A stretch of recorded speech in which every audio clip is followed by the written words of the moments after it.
අයිබෝන් හැමදෙනාටම ඔන්න අදත් ඔය එකතු වෙලා ඉන්නේ ගුණසේන ශිෂ්‍යත්ව තක්සලාව 4 ශ්‍රේණිය සුපර් එඩිෂන් ප්‍රශ්න පත්‍ර කටලේ ප්‍රශ්න පත්‍ර සාකච්ඡා කරන වීඩියෝ පාඩම් මාලාවත් එක්ක අද අපිට කතා කරන්න තියෙන්නේ ප්‍රශ්න පත්‍ර අංක 9 දෙක පත්‍රය. එහෙනම් සුපුරුදු විදිහටම අදත් පිළිතුරු ලියලා සූදානම් වෙලා ඉදි දුවල පුතාලා ප්‍රශ්න පත්‍රයේ හරි වැරදි බලා ගන්න. එහෙනම් වෙනද වගේම ඔන්න දෙක පත්‍රයේ මුල්ම ප්‍රශ්නේ අදත් අපිට ලැබිලා තියෙනවා අවබෝධීය ප්‍රශ්නයක් පොඩි ඡේදයක් නැත්නම් පොඩි විස්තරයක් මේ ඇසුරෙන් තමයි ප්‍රශ්න ටික අහලා තියෙන්නේ බලමු ඔයා කොයිතරම් දුරට සාර්ථකව පිළිතුරු ලියලාද කියලා. පහත දැක්වෙන ඡේදය කියවන්න. සෑම මාසකම අවසාන ඉරිදා දහම් පාසලේ සාහිත්‍ය සමිතිය පැවැත්වේ. මෙවර සාහිත්‍ය සමිතිය මෙහෙවීමට පැවරී තිබුණේ මාහටය. දින කිහිපයක පටන් මම ඒ වෙනුවෙන් පුහුණු වුනිමි. සාහිත්‍ය සමිතිය ආරම්භ වීමෙන් පසු පළමු විශේෂාංගය ලෙස සහන් අපූරු ළමා ගීයක් ගැයුවේය. ඉන්පසුව 4 ශ්‍රේණියේ සිසුන්ගේ සහභාගීත්වයෙන් අලංකාර නාට්‍යයක් වේදිකාව මත රඟ දැක්වුවේය. එම නාට්‍ය මීමැස්සෝ ලෙස නම් කළ නාට්‍යයකි. එදින දහම් පාසලේ සිසු සිසුවියෝ අලංකාර විශේෂාංග රැසක් ඉදිරිපත් කළෝය. සාහිත්‍ය සමිතිය අවසානයේ දහම් පාසලේ ලොකු හාමුදුරුවෝ සියලු දෙනාට සුබ පතමින් ස්තුති කළේය. මොනදුවේ පුතේ හරි සරල ඡේදයක් තමයි අද අපිට තිබ්බේ නේද? ඉරිදා දහම් පාසලේ පැවැත්විච්ච සාහිත්‍ය සමිතිය ගැන. එතකොට සාහිත්‍ය සමිතිය ආරම්භයේදී ඔන්න විශේෂාංග තිබ්බා නේද? සහන් අපූර්ව ළමා ගීයක් ගැයුවා නේද? 4 ශ්‍රේණියේ සිසුන්ගේ සහභාගීත්වයෙන් අලංකාර නාට්‍යයක් තිබුණා. මීමැස්සෝ කියලා ඒ නාට්‍ය නම් කළා. ඔන්න ඔය ආදි වශයෙන් හරිම සරල විස්තරයක් තමයි ඔයාලට දීලා තියෙන්නේ. ඒ ඇසුරෙන් තමයි ඔයා ප්‍රශ්න 6කට පිළිතුරු සපයන්නට ඕනේ. අපි යමු එහෙනම් මොනවද අහලා තියෙන ප්‍රශ්න බලන්න සහ ඔයා ලියපු පිළිතුරු නිවැරදිද කියලා බලන්න. මෙන්න පළවෙනි ප්‍රශ්නය. ඡේදයෙන් කියවෙන්නේ කුමක් ගැනද? මොකක් ගැනද මගේ පුතේ මේ ඡේදයෙන් කියුනේ? සාහිත්‍ය සමිතිය ගැන නේද? එතකොට මෙතෙන්ට උත්තරය ලියනකොට සාහිත්‍ය සමිතිය ගැන කියලා ලියන්න අත්‍යවශ්‍ය වෙන්නේ නැහැ. කුමක් ගැනද කියලා නහන්නේ. එතකොට සාහිත්‍ය සමිතිය ප්‍රමාණවත් වෙනවා. හැබැයි සාහිත්‍ය සමිතිය ගැන කියලා ලිව්වොත් වැරදි වෙන්නේ නැහැ. රයිට්? එහෙනම් දුවේ පුතේ එක්කෝ සාහිත්‍ය සමිතිය එක්කෝ සාහිත්‍ය සමිතිය ගැන ඔය කියන පිළිතුරු දෙකම නිවැරදි. අපි යනවා දෙවෙනි ප්‍රශ්නයට. මෙහි සඳහන් පුද්ගලයාට පැවරී තිබුණේ කුමක්ද? මෙහි සඳහන් පුද්ගලයාට පැවරී තිබුණේ කුමක්ද? මේ කතාව කියන කෙනා මේ කතකයා කියනවා සාහිත්‍ය සමිතිය මෙහෙයවන්න යාට පැවරිලා තිබුණලු නේද? එහෙනම් දුවේ පුතේ මොකද්ද මේ පැවරී තිබුණ කාර්ය? සාහිත්‍ය සමිතිය මෙහෙයවීම. සාහිත්‍ය සමිතිය මෙහෙයවීම. අපි යනවා තුන්වෙනි ප්‍රශ්නයට. පළමු විශේෂාංගය වූයේ කුමක්ද? පළමු විශේෂාංගය වූයේ කුමක්ද? මෙන්න බලන්න අපිට කියනවා මෙන්න මෙහෙම සාහිත්‍ය සමිතිය ආරම්භ වීමෙන් පසු පළමු විශේෂාංගය ලෙස සහන් අපූරු ළමා ගීයක් ගැයුවේය නේද? සහන් ගීතයක් ගයලා තිනවා. ඒක ළමා ගීතයක්, අපූරු ළමා ගීතයක් කියලා කියනවා. එහෙනම් පුතේ අපෙන් අහන්නේ ප්‍රශ්නය පළමු විශේෂාංගය වූයේ කුමක්ද? ළමා ගීයක්. ළමා ගීය. දැන් සහන් මෙතෙන්ට හේතු වෙන්න අවශ්‍ය වෙන්නේ නැහැ. මොකද මේ විශේෂාංග ඉදිරිපත් කරපු කෙනාව මෙතෙන්ට මෙන්ෂන් වෙන්න කිසිසේත්ම අවශ්‍ය වෙන්නේ නැහැ. මොකද විශේෂාංගය විතරයි අපෙන් අහන්නේ. ළමා ගීයක් තමයි විශේෂාංගය වෙන්නේ. අපි යනවා හතරවෙනි ප්‍රශ්නයට. ගුමු යන්නට සමානාර්ථ පදයක් ලියන්න. ගුමු. ගුමු කියන්නේ කාටද පුතේ? මීමැස්සන්ට නේද? එහෙනම් මේ ඡේදයේ තිබුණා අර නාට්‍යයේ නම මීමැස්සෝ නේද? එහෙනම් ගුමු යන්නට සමානාර්ථ පදය මීමැස්සෝ. මීමැස්සෝ. පස්වෙනි ප්‍රශ්නය. ලොකු හාමුදුරුවන් සිදු කළේ කුමක්ද කියලා අහනවා. මේ සාහිත්‍ය සමිතිය ඉවර වෙලා ලොකු හාමුදුරුවෝ හැමෝටම ස්තුති කළා කිව්වනේ, සුබ පැතුවා කිව්වනේ නේද? එහෙනම් අපි අන්න එක තමයි උත්තරේට ෆිල්ටර් කරලා ගන්නට ඕනේ. ලොකු හාමුදුරුවන් සිදු කළේ කුමක්ද?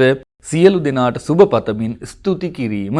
සියලු දෙනාට සුබ පතමින් ස්තුති කිරීම. එහෙම නැත්නම් ඡේදයේ තියෙන ආකාරයටම කළේය කියලා අපිට උත්තරය අවසන් කරන්න පුළුවන්. එතකොට සියලු දෙනාට සුබ පතමින් ස්තුති කළේය කියලා ඒවා පිළිතුර ලියන්න ඕනේ. ඔය ක්‍රම දෙකම නිවැරදි.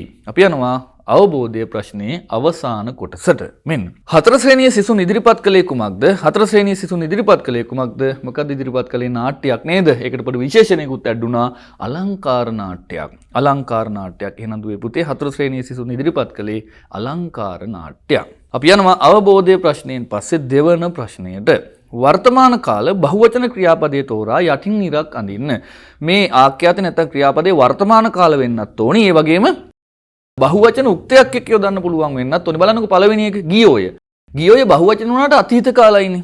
බලයි වර්තමාන කාල වුණාට ඒක වචනයි. එහෙනම් පුතේ ගන්න වෙන ආඛ්‍යාත නැත්නම් ක්‍රියාපදයේ කරමු කියන එකයි. කරමු කියන ආඛ්‍යාතයේ වර්තමාන කාල ආඛ්‍යාතයක් බහුවචන උක්තයක් එක්ක යොදන්න පුළුවන්. 3. දී ඇති වචන ගලපා අර්ථවත් වාක්‍යයක් ලියන්න.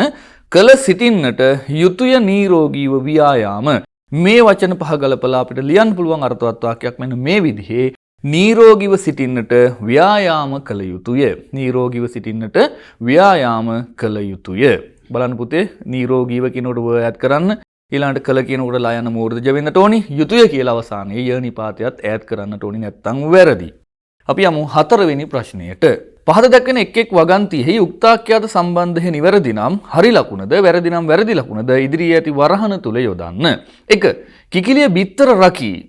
මේ ප්‍රකාශය මේ වාක්‍යය හරිද වැරදිද පුතේ? හරි නේද? කිකිලිය කියන එක වචන උක්තයට රකී කියන ආඛ්‍යාතය ගැලපෙනවා. 2. ඇත්තු පෙරහැරේ ගමන් කළේ. ඇත්තු කියන්නේ බහුවචන උක්තයක්. කළේ කියන්නේ සාමාන්‍යයෙන් ඒක වචන උක්තයක් එක භාවිත කරන්න පුළුවන් ආකාරයේ පුරුෂ ලිංග ඒක වචන උක්තයක් එක භාවිත කරන්න පුළුවන් ආකාරයේ අතීත කාල ක්‍රියාපදයක්. එහෙනම් මේ වැකියේ උක්තාක්‍යාත සම්බන්ධය වැරදි. පුතේ එහෙනම් වරහන් ඇතුලේ වැරදි ලකුණයි යොදන්නට ඕනි. 3. අම්මලා ආහාර පිසුහ. ගැටලුවක් නෑ දුවේ පුතේ. අම්මලා ආහාර පිසුවෝය කියන අදහසමයි මෙතන තියෙන්නේ. අම්මලා බහුවචනයි පිසුහ කියන ආඛ්‍යාතයත් බහුවචනයි ඒ වාක්‍ය. හරි. 4. මා හොඳින් ඉගෙන ගනිමි. වැරදි පුතේ. හේතුව ගනිමි කියන ආඛ්‍යාතයට අනිවාර්යෙන් මුල ඉන්න ඕනි උක්තය මමයි. මේත් ඉන්නේ මා කියන අනුක්තය. එහෙනම් මේක ගැලපෙන්නේ නැහැ. එහෙනම් ඒ වාක්‍ය වැරදි. අපි යනවා 5 වෙනි ප්‍රශ්නයට. ගැලපෙන විරාම ලකුණු යොදන්න. CA සිදුහත් කුමාරයා ශිල්ප ඉගෙන ගත්තේ මොන පාසලේද? right CA සිදුහත් කුමාරයා ශිල්ප ඉගෙන ගත්තේ මොන පාසලේද? දුවේ පුතේ බලන්න අපි ඉගෙන ගත්තා වාක්‍යයක අවසානයට පෙර තියෙන විරාමයකදී කොමාව යොදනවා කියලා. දැන් මෙතන CA කියන තැන පොඩි විරාමයක් තියෙනවනේ. එහෙනම් අපි අනිවාර්යයෙන් මෙතෙන්ට කොමාවක් දාලා තමයි ඉස්සරහට යන්නට ඕනේ. නම් CA කොමාවක් සිදුහත් කුමාරයා ශිල්ප ඉගෙන ගත්තේ මොන පාසලේද? ප්‍රශ්නාර්ථ ලකුණක්. හරි නේද? right ඔන්න ඔය විදිහට ඔයා ලියලා තියෙනවා නම් හරියටම හරි. 6 ඔන්න කොටස් දෙකකට වෙන් වෙනවා. 6 පළවෙනි කොටස පහත දක්වන අදහසට ගැලපෙන ප්‍රස්තාව පිරුල ලියන්න. කෙනෙකුගෙන් කෙසේවත් ලබාගත නොහැකි දෙයක් ලබා ගැනීමට උත්සාහ කිරීම. ඔය කියන අදහසට ගැලපෙන ප්‍රස්තාව පිරුල මොකද්ද පුතේ? ඉබ්බාගෙන් පිහාටු ඉල්ලනවා වගේ. ඉබ්බාගෙන් පිහාටු ඉල්ලනවා වගේ. අපි ඉබ්බෙක්ගෙන් පිහාටු ඉල්ලුවොත් අපිට ගන්න පුළුවන්ද? බෑ. ඇයි ඒ ඉබ්බගේ ළඟ පිහාටු නැති නිසා. එහෙනම් දුවේ පුතේ කාගෙන්වත් ලබා ගන්න බැරි දෙයක් ගන්න උත්සාහ කරනවා කියන්නේ ඒක හරියට ඉබ්බාගෙන් පිහාටු ඉල්ලනවා වගේ වැඩක්. right 6 දෙවෙනි කොටස පහත් දක්වන අදහසට ගැලපෙන ඉඟිවැකිය ලියන්න. කිසිවක් අත නොහැර කියවීම සහ කතා කිරීම. දුවේ පුතේ මේකට ගැලපෙන ඉඟිවැකිය මොකද්ද? අකුරක් නෑර. අකුරක් නෑර. අපි යනවා 7 වෙනි ප්‍රශ්නයට. පහත් දක්වන එක් එක් වචන කාණ්ඩ අතුරෙන් අක්ෂර වින්‍යාසයේ නිවැරදි වචනේ තෝරා යට යටින් ඉරක් අඳින්න. දුවේ පුතේ පළවෙනි කොටස ආසනය. ආසනය කිව්වහම නිවැරදිව ලියලා තියෙනවා තුන්වෙනියට තියෙන වචනේ. හේතුව දන්තජ ස දන්තජ න එක ළඟ ඉන්නට ඕනි. ඊළඟට 2 ගන්ටාර. ගන්ටාර කියන එක හරියටම උච්චාරණය කරන්නේ ගන්ටාර කියලා. එතකොට මහ ප්‍රාණ ගයන්නත් එක්ක මූර්ධ ජහල් නයන්න තියෙන්නට ඕනි. දෙවෙනියට ලියලා තියෙන ගන්ටාර කියන වචනේ තමයි ඔතනින් නිවැරදි. පියමු 8 වෙනි ප්‍රශ්නයට. පහත් සඳහන් වාක්‍ය ශ්‍රී ලිංග වාක්‍යයක් බවට හරවා ලියන්න. ඇතා වනය ඇතුළට ගියේ. ඇතා වනය ඇතුළට ගියේ. එතකොට ශ්‍රී ලිංග වාක්‍යයක් බවට හරවනකොට ඉස්සෙල්ලාම උක්තේ ශ්‍රී ලිංග කරලා ඉන්න වෙනවා. අපිට ඇතා ශ්‍රී ලිංග කරාම ඇතින්න වෙනවා. ඇතින්නට අනුව ආඛ්‍යාතය තියුවහම ගියේ කියන ආඛ්‍යාතය ගියාය වෙනවා. එහෙනම් දුවේ පුතේ හරිම වාක්‍යය මොකක්ද? ඇතින්න වනය ඇතුළට ගියාය. ඇතින්න වනය ඇතුළට ගියාය. අපි යනවා 9 වෙනි ප්‍රශ්නයට. යුගල පදේ සම්පූර්ණ කරන්න හරිම ලේසි. ගමන් බිමන්. ගමන් බිමන්. 10 වෙනි ප්‍රශ්නය. පහත දක්වන එක් එක් පදයට විරුද්ධාර්ථ පදයක් බැගින් ලියන්න. මිටි කියන පදයට විරුද්ධාර්ථය උස. පරවෙයි කියන පදයට විරුද්ධාර්ථය පිපෙයි. දැන් පර වෙනවා කිව්වනම් පිපෙනවා පුතේ. හැබැයි පරවෙයි කියලායි දීලා තියෙන්නේ. එහෙනම් අපි පිපෙයි කියලායි ලියන්නට ඕනි. ඊළඟට 3 පිළිතුරක්. ඒකට ගැලපෙන විරුද්ධාර්ථය ප්‍රශ්නය. පිළිතුර කිව්වනම් ප්‍රශ්නය වෙනවා. පිළිතුරක් කියපු නිසා ප්‍රශ්නයක් කියන්න සිද්ධ වෙනවා. හරි නේද? right. එහෙනම් අපි යනවා 11 වෙනි ප්‍රශ්නයට. මෙන්න. එක් එක් ඉංග්‍රීසි වචනේ සඳහා යෙදෙන සිංහල වචනය බැගින් ලියන්න. fruit juice. fruit juice කියන්නේ පළතුරු යුෂ වලට පුතේ. ඊළඟට weed. weed කියනවා වල් පැලෑටි වලට. 12 වෙනි ප්‍රශ්නය. ඔන්න එක් එක් රූපයට ගැලපෙන ඉංග්‍රීසි වචන ඉංග්‍රීසි අකුරෙන්ම කොටු තුල ලියන්න තියෙන්නේ අපිට. එතකොට ඉස්සලාම ඉන්නවා වඳුරෙක්. වඳුරට අපි මන්කි කියනවා. හරියට මේ කොටු ටිකේ ගලපලා මේ අකුරු ටික ලියන්න ඕනි. මන්කි කියලා MONKEY. ඊළඟට තියෙනවා පාපැදියක්. මේ පාපැදියට අපි බයිසිකල් කියනවා. BICYCLE කියලා. ওই විදිහට කොටු තුල හරියටම ලියලා තියෙනවා නම් නිවැරදි. 13 වෙනි ප්‍රශ්නය. පහත දී ඇති වචන නිවැරදිව ගලපා අර්ථවත් වැකියක් බැගින් ලියන්න. මෙන්න පළවෙනි කොටස. Blue has Rasini a hat. මේ කියන වචන පහ ගලපලා අපි අර්ථවත් වාක්‍යයක් ක්‍රියේට් කරනවා පුතේ. Rasini has a blue hat. Rasini has a blue hat. 13 වෙනි ප්‍රශ්නේ දෙවෙනි කොටස. Seek, play, hide, win. right අපි හැමෝම දන්න ක්‍රීඩාවක් ගැන කියන්නේ මේ වචන ටික ගලපලා අපිට ලස්සන වාක්‍යයක් හදන්න පුළුවන්. We play hide and seek. We play hide and seek. 14 සහ 15 ප්‍රශ්න වල නිර්මාණය වෙන්නේ දෙමළ විෂය ආශ්‍රයෙන් දුවේ පුතේ. 14 වෙනි ප්‍රශ්නේ තියෙනවා මෙන්න මෙහෙම. තපාල් කාර්යාලය යන දෙමළ වචනය සඳහා යෙදෙන සිංහල වචනය ලියන්න. තපාල් කාර්යාලයම්. තපාල් කාර්යාලයම් කියන්නේ පුතේ තැපැල් කාර්යාලයට. තැපැල් කාර්යාලයට. 15 වෙනි ප්‍රශ්නය. පහත සඳහන් වාක්‍ය දෙමළෙන් කියන ආකාරයේ සිංහලෙන් ලියන්න. ඔයාට වතුර ඕනේද? ඔයාට වතුර ඕනේද? මොකක්ද මේ පුතේ අපිට කියන්න පුළුවන් ආකාරය? උංගලුක්කු තන්නීර් වෙන්ඩුමා. උංගලුක්කු තන්නීර් වෙන්ඩුමා. උංගලුක්කු තන්නීර් වෙන්ඩුමා. අකුරු හරියටම බලලා ලියන්න ඕනේ පුතේ. මේක ප්‍රශ්නයක් අහන වාක්‍යයක්. හොඳයි 16 වෙනි ප්‍රශ්නය. උතන ඉඳන් ඔන්න 29 දක්වාම ගණිතීය විෂයෙන් නිර්මාණය වෙන ප්‍රශ්න ටික තියෙන්නේ. බලමු ඔයා ගණන් ටික හරියටම හදලාද කියලා. කොටුව තුළ ඇති ඉලක්කම් සියල්ල යොදාගෙන ලිවිය හැකි කුඩාම සංඛ්‍යාව අකුරෙන් ලියන දුවේ පුතේ 8.53 කින ඉලක්කම් 4 දීලා තියෙන්නේ. මේ හතරෙන් අපිට හදන්න පුළුවන් කුඩාම සංඛ්‍යාව මොකක්ද? 3 මුලට දාලා බිඳුව දෙවෙනියට දාලා ඊළඟට 5 සහ 8 කියන ඉලක්කම් ඒ පිළිවෙලට ලිව්වහම අපිට මේ ඉලක්කම් හතරම භාවිත කරලා හදන්න පුළුවන් කුඩාම සංඛ්‍යාව වෙනවා. ඒ සංඛ්‍යාව අකුරෙන් ලියන්න ඕනේ. මොකද්ද පුතේ? 3058. 3058 ඔන්න කලබලයට ඉලක්කමෙම ලියවෙන්න ඉඩ තියෙනවා. මොකද අපිට දැන් ඕනේ හදිස්සියට කලබලයට මේ ඉලක්කම් හතරෙන් කුඩාම සංඛ්‍යාව ලියන්න විතරයි. හැබැයි උඩ කියලා තියෙනවා ප්‍රශ්නේ පැහැදිලිව අකුරෙන් ලියලා පෙන්නන්න කියලා. නිසා අපි අකුරෙන්ම ලියන්නට ඕනේ නැත්නම් පිළිතුර වැරදි. අපි යනවා 17 වෙනි ප්‍රශ්නයට. පහත දක්වන සංඛ්‍යාව ඉලක්කමෙන් ලියන්න. මෙන්න දුවේ පුතේ 89208. මෙන්න මේ විදිහටයි ඔයා ඉලක්කමෙන් ලියන්නට ඕනේ 89208. 18 වෙනි ප්‍රශ්නය. පහත දක්වන සංඛ්‍යා සමූහය අවරෝහණ පිළිවෙලට ලියන්න. පහත දක්වන සංඛ්‍යා සමූහය අවරෝහණ පිළිවෙලට ලියන්න. දුවේ පුතේ අවරෝහණ පිළිවෙල කියන්නේ මොකක්ද? විශාල සංඛ්‍යාවේ සිට කුඩා සංඛ්‍යාව දක්වා වන පිළිවෙල නේද? සංඛ්‍යා සමූහයක විශාල සංඛ්‍යාවේ සිට කුඩාම සංඛ්‍යාව දක්වා වන පිළිවෙල තමයි අවරෝහණ පිළිවෙල කියන්නේ. එතකොට දුවේ පුතේ මේ සංඛ්‍යා හතරෙන් විශාලම සංඛ්‍යාව මොකක්ද? 9305. ඊළඟ සංඛ්‍යාව මොකක්ද? 5930. ඊළඟ සංඛ්‍යාව 3950. ඊළඟ සංඛ්‍යාව 3095. ඔන්න ඔය පිළිවෙලට ලියලා තියෙනවා නම් නිවැරදි. අපි යමු 19 ප්‍රශ්නයට. පහත දක්වන සංඛ්‍යා රටාවේ හිස්තැන් වලට ආයුතු සංඛ්‍යා ලියන්න. 69න් තමයි රටාව පටන් ගන්න තියෙන්නේ. ඊළඟට හිස්තැන් දෙකක් තියලා 81 සහ 85 තියෙනවා. අපිට බොහොම පැහැදිලි මේ රටාව එන්න වැඩි වෙන රටාවක් කියලා. එහෙනම් දුවේ පුතේ 69ට කීයක් එකතු කරලාද ඊළඟට එන්න ඕනි? ඊළඟට කීයක් දෙන්න ඕනි කියලා හොයාගන්න නම් අපිට මේ රටාවේ පොදු අන්තරය හොයාගන්න වෙනවා. පොදු අන්තරය හොයාගන්න අපිට එකම එක පොයින්ට් එකක් තියෙනවා. ඒ තමයි ওই රටාවේ අන්තිමට තියෙන සංඛ්‍යා දෙක 81 සහ 85. ඒ දෙකෙන් විශාල සංඛ්‍යාව වන 85න් 81 අඩු කරාට පස්සේ අපිට පොදු අන්තරය හොයාගන්නට පුළුවන් කීයයි කියලාද? 4යි කියලා. එහෙනම් මේ 81ත් 85ත් අතර තියෙන 4ක පරතරයක්. එහෙනම් පුතේ මේ රටාව ඉස්සරහට යන්න ඕනි 4න් 4 වැඩි වෙමින්. බලමු අපි 69ට 4ක් එකතු කළාම 73යි 73ට 4ක් එකතු කළාම 77යි. ඔන්න ඔය විදිහටයි ඒවා ඉස්සරහට යන්න ඕනි. අපි යනවා 20 වෙනි ප්‍රශ්නයට. දී ඇති රූපයෙන් දෙකෙන් එකක් අඳුරු කරන්න කියලා අපිට කියනවා. දුවේ පුතේ මෙතන දීලා තියෙනවා නිකන් එකතු කිරීමේ ලකුණු වගේ එකක්. ඒ වගේ මේක මැදින් කොටස් තුනකට වෙන් කරලා තියෙනවා. රයිට්? බොහොම පැහැදිලිව මතක තියාගන්න. ඔය මැදින් තියෙන තිරස් රේඛාවට උඩ කොටස තියෙන්නේ. ආන්ගේ උඩ කොටස කියන්නේ සම්පූර්ණ මේ රූපයෙන් භාගයක් පුතේ. ඊළඟට ඒ තිරස් රේඛාවට යට තව කොටස් දෙකක් වෙන් වෙලා තියෙනවා. සිරස් රේඛාවකින් ආන් ඒ කොටස් දෙකම ඉන්ක්ලූඩ් වුනහම එතනත් භාගයක් නිර්මාණය වෙනවා. එහෙනම් දුවේ පුතේ මතක තියාගන්න මෙන්න මෙතනදී එක්කෝ ඔය උඩ තියෙන විශාල කොටසම එහෙම නැත්නම් යට තියෙන කුඩා කොටස් දෙකම අඳුරු වෙන්න ඕනේ. මේ රූපයෙන් දෙකෙන් එකක් නැත්නම් භාගයක් අඳුරු වෙන්න. එහෙනම් හොඳට බලන්න විශාල කොටස හෝ කුඩා කොටස් දෙකම අඳුරු කිරීම නිවැරදිය. අපි යනවා 21 වෙනි ප්‍රශ්නයට. අධික අවුරුද්දක හා සාමාන්‍ය අවුරුද්දක දින ගණනෙහි වෙනස කීයද? අපි දන්නවා සාමාන්‍ය අවුරුද්දකට දින 365ක් තියෙනවා. අධික අවුරුද්දකට දින 366ක් තියෙනවා. අපි අහන්නේ එකතුව නෙවෙයි වෙනස අහන්නේ. එහෙනම් දුවේ පුතේ සාමාන්‍ය අවුරුද්දක සහ අධික අවුරුද්දක දින ගණනෙහි වෙනස කීයද? 1යි 365යි 366යිනේ නේද? එහෙනම් වෙනස දින 1යි. 832 4න් බෙදුව විට පිළිතුර කුමක්ද? මෙන්න මේ තිරේ පේන ආකාරයට ඔයා 832 4න් දීර්ඝව බෙදන්න. පිළිතුර ලැබෙන්න ඕනි වාට 208යි කියලා. එහෙනම් පිළිතුර 832 4න් බෙදුවාම 208යි. 23 වෙනි ප්‍රශ්නය. බූලියක කිරි ලීටර 9ක් තිබේ. එයට තවත් කිරි ලීටර 5 මිලිලීටර 475ක් දැමූ විට එහි ඇති මුළු කිරි ප්‍රමාණය කොපමණද කියලා අහනවා. දුවේ පුතේ අපිට මේක හරිම ලේසි මිලිලීටර වලට පරිවර්තනය කරගත්තා නම් ලීටර 9 මිලිලීටර වලට පරිවර්තනය කරගන්නවා කියන්නේ 1000න් ගුණ වෙනවා. එතකොට 1000ව 9ක් මෙතන තියෙන්නේ. එතකොට දුවේ පුතේ 9000ක් වෙනවා.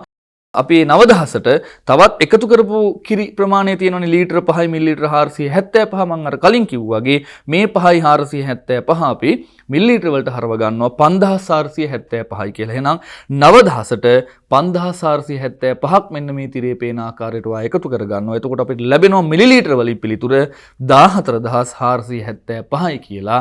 ඒ අගය ඒ වටිනාකම ඒ ප්‍රමාණය අපි ලීටර සහ මිලිලීටර වලට වෙන් කරලා ලියනවා ලීටර 14යි මිලිලීටර 475යි කියලා. අපි යම් 24 වෙනි ප්‍රශ්නයට. පරිප්පු මල්ලක ඇති පරිප්පු වල බර කිලෝග්‍රෑම් 9යි ග්‍රෑම් 785කි. එයින් පරිප්පු කිලෝග්‍රෑම් 2යි ග්‍රෑම් 960ක් ඉවත් කළේ නම් ඉතුරු පරිප්පු වල බර කොපමණ වේද කියලා අහනවා. මෙන්න අඩු කිරීමක් අපිට ඇවිල්ලා තියෙන්නේ නේද? පරිප්පු ප්‍රමාණයක් අපි ඉවත් කරනවා. එතකොට කොච්චරක් ඉතුරු වෙනවද? මෙතෙන්දී අනිවාර්යයෙන්ම කුඩාම ඒකකයට පරිවර්තනය කර ගැනීම හරිම පහසුයි සුළු කිරීමේදී පුතේ. එහෙනම් මල්ලක තිබුණු පරිප්පු වල බර ප්‍රමාණය කිලෝග්‍රෑම් 9යි ග්‍රෑම් 785යිනේ. අපි මේ ග්‍රෑම් වලට හරව ගන්නවා 9785යි කියලා. ඊට පස්සේ දුවේ පුතේ ඉවත් කරපු ප්‍රමාණය කිලෝග්‍රෑම් 2යි ග්‍රෑම් 960යිනේ. අපි ඒකත් ග්‍රෑම් වලට කන්වර්ට් කරගන්නවා 2960යි කියලා. එහෙනම් දුවේ පුතේ මෙන්න මේ තිරේ පේන ආකාරයට ග්‍රෑම් 9785න් ග්‍රෑම් 2960ක් අපි අඩු කරනවා. අපිට පිළිතුරු ලැබෙනවා ග්‍රෑම් වලින්ම 6825යි කියලා. ග්‍රෑම් 6825 අපි කිලෝග්‍රෑම් සහ ග්‍රෑම් වලට වෙන් කරනවා කිලෝග්‍රෑම් 6යි ග්‍රෑම් 825යි කියලා. අපි යමු 25 වෙනි ප්‍රශ්නයට. සහන් මීටර 4යි සෙන්ටිමීටර 68ක් දුරට යගුලිය විසි කළේය. පවන් මීටර 3යි සෙන්ටිමීටර 99ක් දුරට යගුලිය විසි කළේය. පවන්ට වඩා සහන් කොපමණ දුරක් යගුලිය විසි කළේද කියලා අහනවා දුවේ පුතේ. ඒත් අහන්නේ වෙනස. මෙතන තියෙන මීටර සෙන්ටිමීටර අතර සම්බන්ධය පොඩ්ඩක් සැලකිලිමත් වෙන්න. එකට 100 සම්බන්ධයයි තියෙන මීටර සහ සෙන්ටිමීටර අතර. ඒ නිසා සුළු කිරීමේදී සැලකිලිමත් වීම අත්‍යවශ්‍ය වෙනවා දුවේ පුතේ.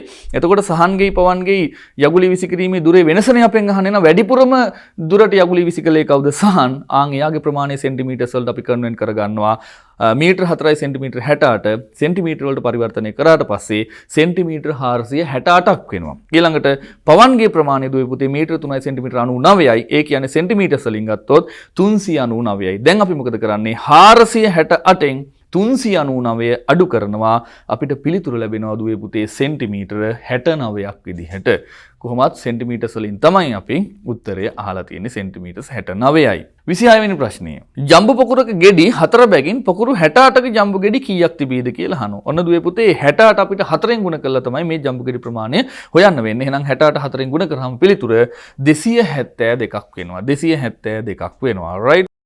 27 වෙනි ප්‍රශ්නය. පහත් දක්වන රෝම සංඛ්‍යාවට අදාළ හින්දු අරාබි සංඛ්‍යාව ලියන්න මේ තියෙන්නේ ix ඒ කියන්නේ x කියන්නේ 10 i කියන්නේ 1 10ට එකක් අඩු වගේයි මේ තියෙන්නේ 10ට එකක් අඩු වගේ කීයද පුතේ 9 28 වෙනි ප්‍රශ්නය.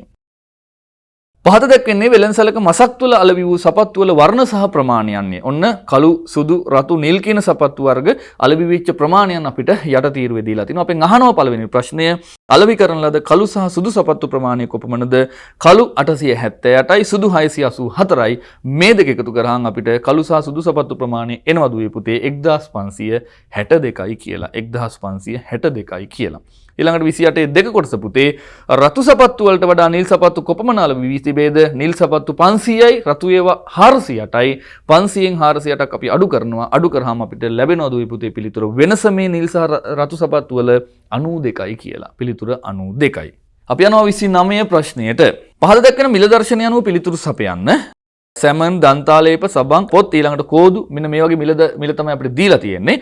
අහනවා අපෙන් පළවෙනි ප්‍රශ්නේ 29 කොටසේ සැමන් දෙකක් සහ සබන් කැටයක් කොපමණ මුදලක් වේද? සබන් කැටේ නම් ගැටලුවක් නෑ දුවේ පුතේ රුපියල් 98යි කියලා අපිට තියෙනවා. හැබැයි සැමන් දෙකක මිල දීලා නෑනේ. සැමන් එකක මිලයි දීලා තියෙන්නේ. එහෙනම් අපි මෙන්න මේ විදිහට 350ව දෙකක් එකතු කරලා රුපියල් 700යි කියලා සැමන් දෙකක මිල හොයාගෙන ඒකට සබන් කැටයක මිල වෙන රුපියල් 98 එකතු කරනවා. 700යි 98යි 798ක් වෙනවා දුවේ පුතේ සැමන් දෙකක් සහ සබන් කැටයක මිල. ඊළඟට යනවා අපි දෙවන කොටසට 29 වෙනි ප්‍රශ්නේ. පොත් දෙකක් සහ කෝදු දෙකක් ගෙන රුපියල් 1000ක නෝට්ටුවක් දුන්නේට කොපමණ මුදලක් ඉතුරු වේද කියලා අපෙන් අහන්නේ. දැන් අපිට පොත් දෙකයි කෝදු දෙකයි තියෙනවනේ. හැබැයි මිල දර්ශනේ දීලා තියෙන්නේ පොතක මිලයි කෝදුවක මිලයි විතරයි. අපි ඉස්සෙල්ලාම මේ පොත් දෙකයි කෝදු දෙකයි වටිනාකම හොයා ගන්න ඕනේ. මෙන්න දුවේ පුතේ පොතක් රුපියල් 285ක් වෙනවනේ. අපි 285 ඒවා දෙකක් එකතු කරගන්න රුපියල් 570ක් වෙනවා. ඊළඟට කෝදු දෙකක මිල හොයා ගන්න 45 ඒවා දෙකක් එකතු කරනවා. ඒතකොට රුපියල් 90ක් එනවා. 570යි 90යි එකතු කරලා අපි 660යි කියලා හොයා ගන්නවා. එහෙනම් මේ පොත් දෙකයි කෝදු දෙකයි වටිනාකම රුපියල් 660ක් වෙනවා. ඊටු මුදල් හොයන්න රුපියල් 1000ක් දුන්නට පස්සේ 1000න් 660 අපි අඩු කරනවා. පිළිතුරු රුපියල් 340ක් වෙනවා. 340ක් වෙනවා. හරි. එහෙනම් දුවේ පුතේ ඔන්න අපි ප්‍රශ්න පත්‍ර අංක 9 දෙක පත්‍රයේ ගණිතය ටිකක් සාකච්ඡා කළා අවසానයි. දැන් අපිට තියෙන්නේ පරිසරයේ කොටස සාකච්ඡා කරන්න. 30 ඉඳලා 59 දක්වා පරිසරයේ ප්‍රශ්න අපිට තියෙනවා. 30ක් බලමු අපි කොයිතරම් දුරට ඔයා සාර්ථකව පිළිතුරු ලියලාද කියලා. මෙන්න 30 වෙනි ප්‍රශ්නය. සිත් පහන් කිරීමේ ක්‍රියාකාරකමේ තුන්වන පියවර වන්නේ ශාරීරික ලිහිල් බව, මානසික ලිහිල් බව, අදිෂ්ඨානය. එහෙනම් තුන්වෙනි පියවර මොකද්ද පුතේ? අදිෂ්ඨානය දෙවැනි පිළිතුර. 31. ජාතික ගීයේ නිර්මාතෘවරයා වන්නේ කවුද පුතේ? ආනන්ද සමරකෝන් මහතා වුණා. ආනන්ද කියලා පටන් ගන්න නම් කිහිපයක්ම තමයි තියෙන්නේ. හැබැයි ආනන්ද සමරකෝන් තමයි හරිම පිළිතුර වෙන්නේ. 32. කතෝලික පල්ලිය භාරව කටයුතු කරන්නේ කවුද අහනවා? කවුද පුතේ? පියතුමා නේද? පියතුමා අපි ෆාදර් කියලා කියන්නේ. කතෝලික පල්ලිය භාරව කටයුතු කරන්නේ එතුමා. කුරුක්කල්තුමා ඉන්නේ කෝවිලේ, භික්ෂුන් වහන්සේලා ඉන්නේ පන්සලේ. 33. චාරිත්‍රයක් ලෙස නළලේ තිලකයක් තබන ජන වර්ගය වන්නේ Hindu. Hindu අය එහෙම නැත්නම් ද්‍රවිඩ අය කාන්තාවන් දුවේ පුතේ නළලේ තිලකයක් තියෙනවා චාරිත්‍රයක් විදිහට. 34. රාජ්‍ය ලාංඡන ඉහළින්ම තියෙන්නේ මොකද්ද පුතේ? ධර්ම චක්‍රය. ධර්මය තමයි මේකෙන් සංකේතවත් කරන්නේ. 35. පියඹීමට නොහැකි පක්ෂියා මේ අතරින් කවුද? පැස්බරා. පැස්බරා තමයි ලෝකේ විශාලතම පක්ෂියා වෙන්නේ දුවේ පුතේ. එමු කියලා වර්ගයකුත් ඉන්නවා යාගෙන් පරපුරේ. ඒතොර මෙයාට පියාඹන්න බෑ දුවේ පුතේ. හැබැයි මෙයා පක්ෂියෙක්. එනම් පිළිතුර 3 පැස්බරා. ශ්‍රී ලංකාවේ පක්ෂීන් වෙනුවෙන් වෙන්නු අභය භූමිය වන්නේ මොකද්ද දුවේ පුතේ? කුමන අභය භූමිය? ඒ කියන්නේ ගොඩාක් වෙලාවට ওই සංචාරක පක්ෂීන් එහෙම බහුලව එන යන තැනක් තමයි මේ කුමන අභය භූමිය කියන්නේ. පක්ෂීන් වෙනුවෙන් කියන්නේ අනිත් සත්තු නෑ කියන එක නෙමෙයි. අනිත් සතුනුත් ඉන්නවා. නමුත් පක්ෂීන් වැඩිපුර ඉන්නවා මේ කුමන අභය භූමිය ආශ්‍රිතව. 37.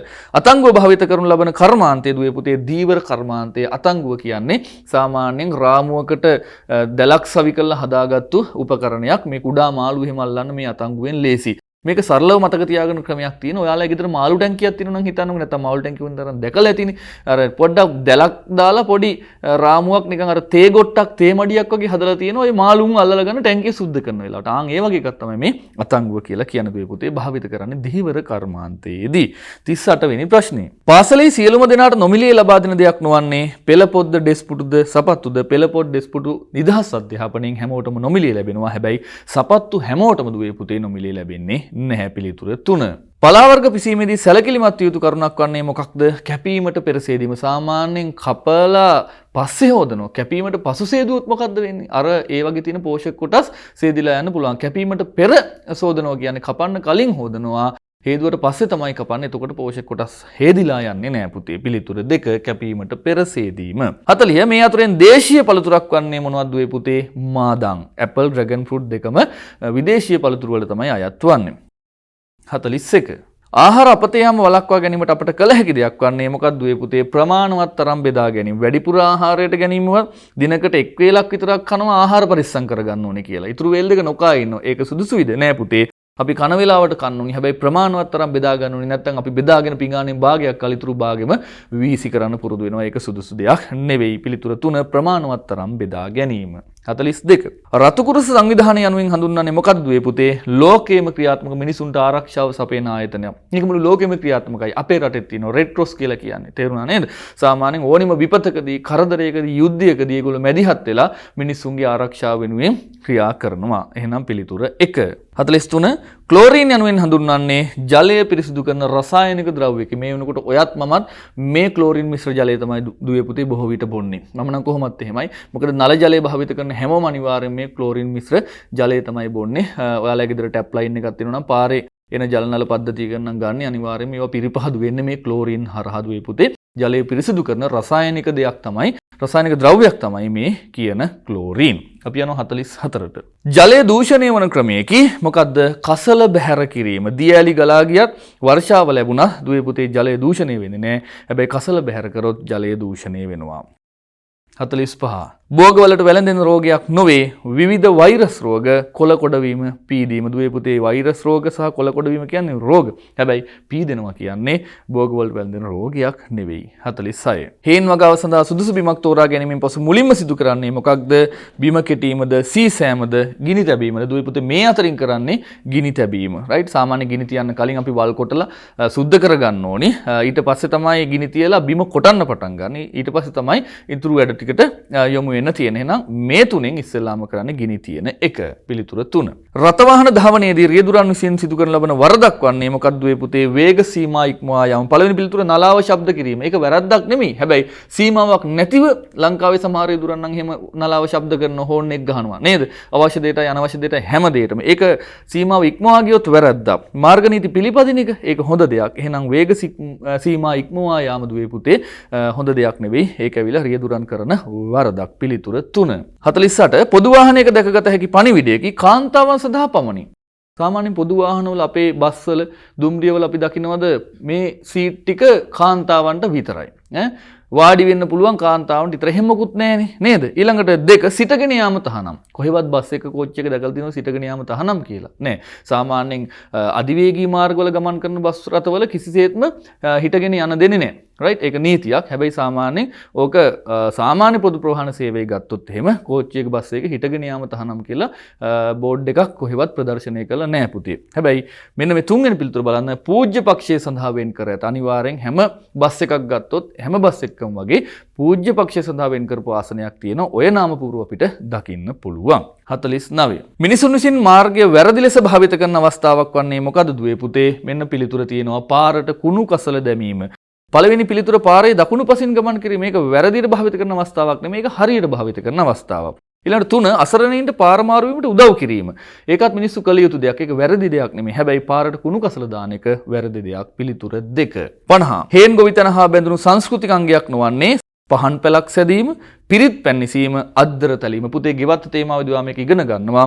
සාමාන්‍යයෙන් පහන් පැලක් හදන එක හේන් ගොවිතැනත් එක්ක බැඳිච්ච චාරිත්‍රයක්. පුතේ සංස්කෘතිකාංගයක්. ඒ කියන්නේ හේන් ගොවිතැනේදී සාමාන්‍යයෙන් ඔය බිම සූදානම් කරලා වල් කොටලා ගිනි තියලා බිම කොටලා ඊට පස්සේ මොන හරි භෝගයක් හිටවන්න ඕනේ. ආන් හිටවපු දවසේ අනිවාර්යයෙන්ම ගොවියා පහන් පැලක චාරිත්‍රය ඉෂ්ට කරනවා දුවේ පුතේ. හේන් ගොවිතැනේදී පහන් පැලක් හදලා පහන් පත්තු කරලා දෙයියන්ගේ බුදුන්ගේ ආශිර්වාද ලබා ගන්න. ඊළඟට පිරිත් පැන්නිසීමත් වගාවයි ආරක්ෂාව වෙනුවෙන් කරනවා. මේ අද්දර තැලීමත් අනිවාර්යෙන් හේන් ගොවිතැනේදී සිද්ධ වෙනවා. හැබැයි ඒක කරන්නේ සංස්කෘතික අංගයක් චාරිත්‍රයක් විදිහට නෙමෙයි වනසතුන්ගෙන් හේනට සිද්ධ වෙන කරදර වලින් වළකින්න. රයිට්? ඒවා සීමා කරගන්න. මොකද අද්දර තලනවා කියන්නේ හේන වටේට තියෙන කැලේ පොඩ්ඩක් සුද්ධ කරලා දානවා. එතකොට වනසතුන් එනවා අඩු වෙනවා. එහෙම නැත්නම් ඊත්තෑව ඌරු වගේ අය හේන් ගොවිතැනට වඩා විශාල වශයෙන් කරදර කරන ඉඩ තියෙනවා. ඒ නිසා අද්දර තැලීම කරනවා. හැබැයි ඒක සංස්කෘතිකාංගයක් නෙවෙයි. උත්තරේ 3. 51 යමක් දැඩිවල්ලා ගැනීමට භාවිත කරන්නේ මොකක්ද කියලා අහන දුවේ පුතේ? දැහි අඬුව. සාමාන්‍යයෙන් රත් වෙච්ච දෙයක් අල්ලන්න හරි වේවා ඒ වගේ මොනවා හරි තදට අල්ලන්න වුණා වුණොත් මේ කියන දැහි අඬුව භාවිත කරනවා. අඩු මිටිය භාවිත කරනවා අපි එන ගැසීමට සහ ගැලවීමට. කතුරු භාවිත කරනවා සාමාන්‍ය කැපීම සඳහා. මේ දැහි අඬුව දැන් විශේෂයෙන් දැහි අඬුව භාවිත කරනවා ඔයාලා දැකලා කම්මල් කර්මාන්තයේදී නේද? අර රත් වෙච්ච යකඩ තදට අල්ලලා ගන්නේ මේ කියන දැහි අඬුවෙන්. තේරුණා නේද? ඕනිම දෙයක් දැහි අඬුවෙන් තලන දෙයක් වේවා කපන දෙයක් වේවා මේ දැහි අඬුවෙන් අල්ලලා තද කරගන්න පුළුවන්. එහෙනම් පිළිතුර 1. 52. අපෙන් වෙනත් අයෙකුට වරදක් සිදු වූ විට අපි මොකද්ද කරන්න ඕනි? සමාව ගන්න ඕනිද? කිසිවක් නොකර ඉන්න ඕනිද? තමන්නේ නොකළ බව පවසන්න ඕනිද? දුවේ පුතේ 1 සමාව ගත යුතුය. රයිට්? මිනිස් ඇසිරීම පාඩමේ අපි මේ පොයින්ට්ස් ඉගෙන ගන්නවා. 53. සමාජය පිරිහීමට හේතුවක් වන්නේ මොකක්ද කියලා අහනවා. එකිනෙකා මමත්වෙන් කටයුතු කිරීම, සහයෝගයෙන් ජීවත් වීම, ලද දෙයින් සතුටු වීම. ඔය 2 සහ 3 පිළිතුරු බලන් දුවේ පුතේ. සහයෝගයෙන් ජීවත් වීම හරිම වැදගත් දෙයක්. සමාජයේ සංවර්ධනය සමාජයේ ලස්සන වෙන්න ඒක ඉතාමත් වැදගත් වෙනවා දුවේ පුතේ. ලද දෙයින් සතුටු වීම. අපිට ලැබෙන දෙයින් අපිට සතුටු වෙන්න පුළුවන් නම් ඒකත් ඉතාමත් හොඳ සමාජයක් බිහිවීමට හේතුවක් වෙනවා දුවේ පුතේ. හැබැයි මේ එකිනෙකා මමත්වෙන් කටයුතු කිරීම මේ වචන මෙහෙම ඔයාලට සිලබස් එකේ ඉගෙන ගන්න තියෙනවා. මමත් ඒ කියන්නේ මොකද දුවේ පුතේ ආත්මාර්ථකාමීකම. එහෙම නැත්නම් තමන් ගැන විතරක් හිතන එක. අපි ආන් එහෙම හිතලා වැඩ කරන්න ගියොත් මේ සමාජය පිරිහෙනවා. එහෙම නැත්නම් විනාශ වෙලා යනවා. එහෙනම් 53 වෙනි ප්‍රශ්නයේ පිළිතුර 1 එකිනෙකා මමත්වයෙන් කටයුතු කිරීම. 54 මාතර දිස්ත්‍රික්කයේ අයත් වන පළාත වන්නේ උතුරු පළාත, දකුණු පළාත, බස්නාහිර පළාත. මාතර දිස්ත්‍රික්කයේ අයත් වන්නේ මොන පළාතද? දකුණු පළාතට නේද? ගාල්ල, හම්බන්තොට කියන දිස්ත්‍රික්ක දෙකත් මේ කියන දකුණු පළාතට අයත් වෙනවා. 55 ශ්‍රී ලංකාවේ පිහිටීම සම්බන්ධ නිවැරදි ප්‍රකාශය වන්නේ මොකද දුවේ පුතේ? 1 ශ්‍රී ලංකාව මුහුදින් වට වූ දූපතකි. ඊළඟට දෙක බලන්නකො ශ්‍රී ලංකාව පැසිෆික් සාගරයේ පිහිටා ඇත. වැරදිනේ ශ්‍රී ලංකාව තියෙන ඉන්දියන් සාගරයේ. 3 ශ්‍රී ලංකාව යුරෝපා මහද්වීපයේ පිහිටා ඇත. වැරදි පුතේ ශ්‍රී ලංකාව ආසියා මහද්වීපයේ තියෙන නම් නිවැරදි පිළිතුර වෙන්නේ 1. 56 මිනිසුන් විසින් සතුන්ට සිදු කරන යහපතක් වන්නේ මොකද්ද පුතේ? අභය භූමි නිර්මාණය කිරීම. දැන් සාමාන්‍යයෙන් අභය භූමියක් වෙන් කරාට පස්සේ ඒක වටේට ආරක්ෂිත වැටක් දාලා ආරක්ෂකයින් දාලා සතුන් වෙනුවෙන්ම වෙන් කළා තියෙනවා. අවසරයකින් තොරව අපිට ඇතුල් වෙන්නවත් බෑ දුවේ පුතේ. දැඩි නීති පනවලා තියෙනවා. රයිට්? ඒක මිනිසුන් විසින් සතුන්ට කරන යහපත් දෙයක් වෙනවා දුවේ පුතේ. ඒ වගේ අභය භූමි ගණනාවක් ලංකාවෙත් තියෙනවා. 57 රූපවාහිනිය අනු දෘශ්‍ය මාධ්‍යයකි, ශ්‍රව්‍ය මාධ්‍යයකි. ශ්‍රව්‍ය දෘශ්‍ය මාධ්‍යයකි මට කියන්න බලන්න. රූපවාහිනිය කියන්නේ මොන මාධ්‍යයක්ද? ශ්‍රව්‍ය දෘශ්‍ය මාධ්‍යයක්. ඇයි එහෙම කියන්නේ? රූපවාහිනිය වැඩසටහනක් ගත්තොත් අපිට ඇහැටත් පේනවා, ඒක කනටත් ඇහෙනවා. ඒක නිසා ශ්‍රව්‍ය දෘශ්‍ය මාධ්‍යයක් වෙනවා. පිළිතුර 3. 58 ශ්‍රී ලංකාව පළාත් කීයකට බෙදා තිබේද? ලංකාවේ පළාත් කීයක් තියෙනවද? 9ක් තියෙනවා. 9ක් තියෙනවා. පිළිතුර 2. අපි යනවා ප්‍රශ්න පත්‍ර අංක 9 දෙක පත්‍රයේ අවසාන පරිසරයේ ප්‍රශ්නයට. ශාක පත්‍ර එකතු කර නිවහන සාදා ගන්නා සත්‍යයා මේ අතරින් කවුද පුතේ? දිමියා. ඔයා දැකලා ඇති විශේෂයෙන් ඔය අඹ ගස්වල එහෙම අඹකොළ එකතු කරලා නිකන් සුදු පාට පුළුන් වගේ දෙකකින් අලවලා තියෙනවා. ඒ ඇවිල්ලා දිමියන්ගේ කේටේ නැත්තම් කෙල වලින් තමයි ඒගොල්ලෝ ඒ කොළ ටික එකට අලවන්නේ. ඊට පස්සේ නිකන් ගොටුවක් අපි දිමි ගොටුව කියලානේ වචනටත් කියන්නේ නේද? ආවරණයක් හදාගෙන ඒක ඇතුලේ තමයි දිමියෝ ටික ඔක්කොම ජීවත් වෙන්නේ. එතකොට ශාක පත්‍ර එකතු කරලා තමයි මේ දිමියා තමන්ගේ වාසස්ථානය හදාගන්නේ. හරි. එහෙනම් අපි යමු ප්‍රශ්න පත්‍ර අංක 9 දෙක පත්‍රයේ අවසාන ප්‍රශ්නයට. එහෙම නැත්නම් 60 වෙනි ප්‍රශ්නයට වැකි රචනාවට. මොකක්ද අද අපිට ලැබිලා තියෙන මාතෘකාව? මෙන්න. එදා පාසල් නිවාඩු ලබා දෙන දිනයයි. සමන් සහ නිමල් පාසල පුරා දුවමින් සෙල්ලමින් කාලය ගත කරමින් සිටියෝය. එකවරම ගලක පැටළුණු නිමල් බිම ඇද වැටුණේය. ඔහුගේ හිසින් ලේ ගලා ගියේය. ඔබ එතන සිටි සමන් යයි සිතා එහිදී ඔබ ක්‍රියා කරන ආකාරය නිර්මාණාත්මක වාක්‍ය 3කින් ලියන්න. මෙන්න මේ වගේ මාතෘකාවලට වැඩිපුර ඔයා සූදානම් වෙන්න ඕනි දුවේ පුතේ. ඇයි ඒ සාමාන්‍යයෙන් තමන් ප්‍රායෝගික ජීවිතයේදී මුහුණ දෙන්න වෙන ගැටලුවකට වේවා, අවස්ථාවකට වේවා, සිදුවීමකට වේවා ඔයා මුහුණ දෙන ආකාරය තමයි ඔයා අත්දැකීමක් විදිහට ලියන්නට ඕනි. සමහරවිට ඒක අත්දැකීම ලබාගත් එකක් වෙන්න පුළුවන්. එහෙම නැත්නම් ඔයාට හිතලා ලියන්න වෙන්න පුළුවන්. හරි? ඔන්න පාසල් නිවාඩු ලබා දෙන දවස සමනුයි නිමලුයි පාසල පුරා දුව සෙල්ලම් කර කර ඉඳලා තියෙනවා. එකපාරට මොකද්ද වෙන්නේ දුවේ පුතේ? නිමල් ගලක පැටලිලා බිම වැටෙනවා. ඊට පස්සේ නිමල්ගේ ඔළුවෙන් ලේ ගලාගෙන යනවා. හරි නේද? එතකොට එතනින් අනිත් එක්කෙනා කවුද? ඔයා සමන්.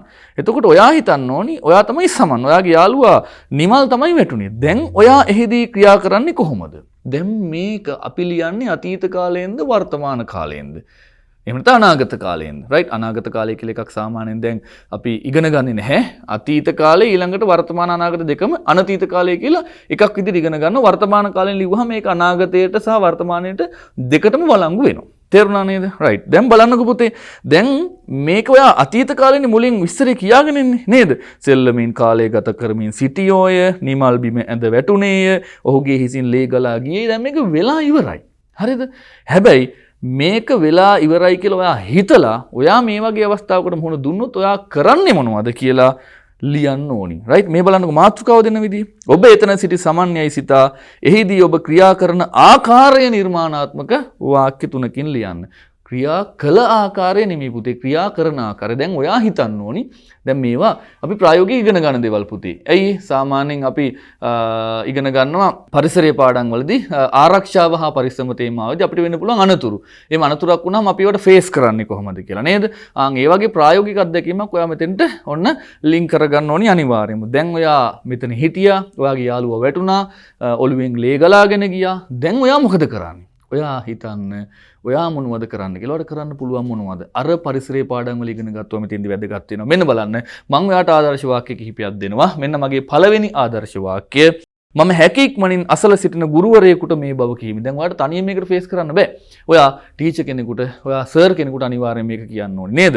ඒකටත් පන්ති භාර ගුරුවරයා, ප්‍රින්සිපල් සර් එහෙම හොයාගෙන යන්න ඕනේ. ළඟම ඉන්න ගුරුවරයෙකුට ඔයා මේක දැනුම් දෙන්නට ඕනේ. එහෙනම් මගේ පළවෙනි වාක්‍යය මම හැකියක්මනින් අසල සිටින ගුරුවරයෙකුට මේ බව කියමි. මගේ දෙවෙනි වාක්‍යය බලන්න. නිමල්ව ආරක්ෂිතව නැගිට්ටවා පන්ති කාමරයට රැගෙන යාමට කටයුතු කරමු. දැන් කවුරු හරි වැටුනහම අපි ආරක්ෂාව හා පරිසම තේමාව ඉගෙන ගන්නවා. එක පාටම යාව අතින් ඇදලා නැගිටවන්නේ. අපි දන්නේ යාගේ කොහේ හරි ඩැමේජ් වෙලා තියෙනවද?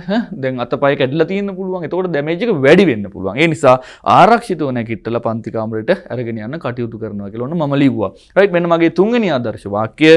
ප්‍රතිකාර කිරීමට ඔහුව රැගෙන යන තෙක් මම ඔහු අසලම සිටමින් ඔහුව සනසමි. ආරක්ෂාව හා පරිසම තේමාවදී අපි ඉගෙන ගන්නවා. ඕනෑම අනතුරකදී ඒ අනතුරට ලක් වෙච්ච පුද්ගලයාව බය කරන්න හොඳ නෑ. තේරුණාද? පුළුවන් තරම් එයාව රිලැක්ස් කරන්නට ඕනි. එයාව සනසවන්න ඕනි. එහෙනම් මට ඒකත් වගකීමක් කියලා මම ඒකත් කරනවා. මේ වාක්‍ය තුනේම දුවේ පුතේ ඔන්න මේ අවස්ථාවට ගැළපෙන විදිහේ ක්‍රියාවන් ටිකක් තමයි කරලා තියෙන්නේ. තේරුණා නේද? රයිට්. එහෙනම් මේ ආදර්ශ වාක්‍ය තුන ඔයාගේ පොතේ හරි අර මං කලින් කිව්ව කොලේ හරි ලියා ගන්න විනාඩි 2ක් දෙනවා.